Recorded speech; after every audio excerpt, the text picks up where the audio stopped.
This is actually the fourth attempt. We're up to Coffee Pack 71 from 2002. 2002 Coffee Pack that sounds fake but isn't. In 2002, people started seriously studying if caffeine could actually improve memory and focus, not just wake you up. And yeah, early results showed it could boost alertness and reaction time.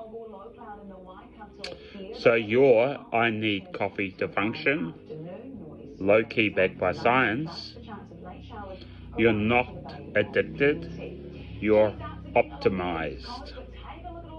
Follow me for more random facts. That's Coffee Fact 71.